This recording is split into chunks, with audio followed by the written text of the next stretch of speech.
একদম নিরামিষ পদ্ধতিতে বানাবো আজকে কচুর শাক। আর এইভাবে যদি বানাও সবাই হাত চেটে পুটে খাবে। এই কচুর শাকগুলো মাঠে জঙ্গলে পাওয়া যায়, সেগুলো দিয়েই কিন্তু আজকে বানাবো। চলো তাহলে রেসিপিটা শুরু করার আগে কচুর শাকগুলো তো কেটে নিতে হবে। আমাদের কোয়ার্টারের সামনে আমরা যখন কোয়ার্টারে এসেছিলাম তখনই দেখেছিলাম ছোট ছোট কচুর শাক হয়েছে, তো এগুলোকে বড় হতে দিয়েছিলাম। তারপর দেখো সুন্দর কিন্তু আজকেও কেটে দিচ্ছে।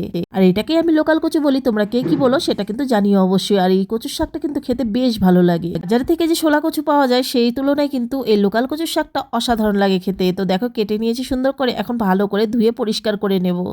তো সুন্দর কিন্তু ধুয়ে আমি শাকগুলো পরিষ্কার করে কুকারের মধ্যে শাক আর তার সঙ্গে ছোলাটা আমি আগের দিন রাত্রে ভিজিয়ে রেখেছিলাম, আজকে ছোলা দিয়ে করব কচুর শাক। তো এইটুকু বেঁচে আছে ওটাও কুকারে দিয়ে দেবো। আর কুকারে কিন্তু অল্প জল দিয়ে তারপর কিন্তু কুকারের ঢাকনাটা বন্ধ করে দিয়েছি। তোমরা চাইলে এটার মধ্যে নুন দিতেও পারো বা না দিলেও চলবে। এখন তো যাই হোক, এখন 3টে সিটি দিয়ে নেবো যেহেতু বুট আছে ওটার মধ্যে। কুকারে সিটি পড়ে গেছে আর এখানে আমি কড়ার মধ্যে দিয়ে দিলাম সর্ষের তেল। আর তেলটা গরম হয়ে গেলে ওটার মধ্যে দিয়ে দেবো কিছুটা শুকনো লঙ্কা, দিয়ে দেবো তেজপাতা আর কালো জিরে ফোড়নে দিয়ে দেবো কয়েকটা কাঁচা লঙ্কা। তেলের মধ্যে একটু ভাজা ভাজা করে দিয়ে দিলাম সেদ্ধ করা কচু আর বুটটাকে। এখন আমি কচুর শাকটা কিন্তু ভালো করে নাড়াচাড়া করে নেব। আর কচুর ডাটা শুদ্ধ শাকটা দিয়েছি সেই জন্য কিন্তু বেশি স্বাদ হয়েছে। দিয়ে দিলাম পরিমাণ মতো নুন, দিয়ে দিলাম হলুদ গুঁড়ো আর দিয়ে দেবো কিন্তু 1 চামচ চিনি। আর চিনিটা কিন্তু অবশ্যই এই কচুর শাকে দেবো, তাহলে কিন্তু কচুর শাকটা স্বাদ হবে বেশি। তোমরা দেখবে বাইরে থেকে ওই শোলা কচু বা এমনি কচুগুলো না কিনে লোকাল যেতে জঙ্গলে মাঠে ঘাটে হয়, এই ভালো জায়গা থেকে সুন্দর তুলে এই কচুর শাকটা রান্না করে খেয়ে দেখো, এটার স্বাদের সঙ্গে কোনো কচুর শাক পাবে না, এতটাই ভালো লাগে। তারপর কিন্তু ভালো করে নাড়াচাড়া করে নিলাম। আর এখন আমি গ্যাসের আঁচটা মিডিয়াম করে দিয়ে ঢাকা দিয়ে দেব। আর ওইখানে সেদ্ধ হবে সুন্দর করে, কুকারে তো সেদ্ধ হয়েছে তবু এইভাবে ঢাকা দিয়ে দিলে মনে হবে পেস্ট করে রান্না করেছো। আর ওই রান্নাটা খেতেও কিন্তু ছান্না লাগে। শাকটা আসলে আমাদের আগে ছোটবেলায় বলতো শাক জিনিস নাকি ভালো বলতে নেই, তাই ছান্না বলতে হয়, তাই আর কি বললাম।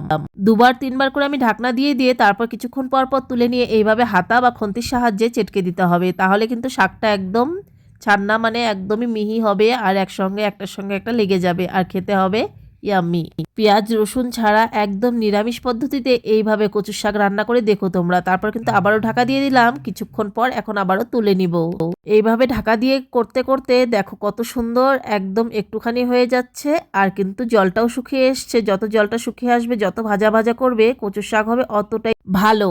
আর এইভাবে কচুর শাক রান্না করলে কেউ কিন্তু বলতে পারবে না যে গলায় লাগছে। অনেকেই জানে যে কচুর শাক গলায় লাগে, কিন্তু আমি যে পদ্ধতিতে রান্না করছি এই পদ্ধতিতে তোমরা একবার রান্না করে দেখো। কচুর শাকে কিন্তু ঝালটা অবশ্যই একটু বেশি দেবে, একদম গলায় ধরবে না। আর অনেকেই ভাবনা যে লোকাল কচুগুলো গলায় ধরে না, আমি তো রান্না করলাম একদমই গলায় ধরে না। আর আমি সবসময় এইভাবেই রান্না করি, গলায় একদমই লাগবে না। তোমরা এইভাবে রান্না করে একবার খেয়ে দেখো। দেখো নাড়াচাড়া করতে করতে আর এইভাবে কিন্তু ভাজা ভাজা করে নিতে হবে কচুর শাকটাকে। একদম যে জল থাকতে থাকতে নামিয়ে দেবে বা একটু শুকিয়ে গেল নামিয়ে দেবে সেটা না, যতই শুকাবে জলটা তারপরেও কিন্তু আরো ভাজা ভাজা করে নেবে, কালারটাই চেঞ্জ হয়ে যাবে কচুর শাকের।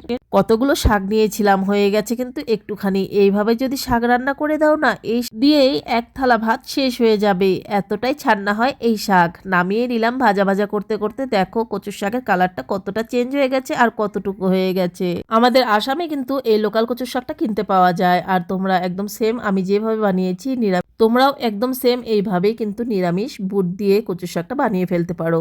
যেই খাবে সেই বলতেই হবে এটা দিয়ে পুরোটা ভাত শেষ হয়ে যাবে।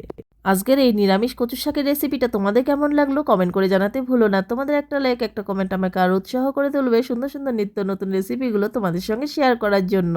নিরামিষ দিনে বা এমনি দিনে এইভাবে কচুর শাক বানিয়ে গরম ভাতে একবার মুখে তুলেই দেখো, বলতেই হবে সত্যি অসাধারণ।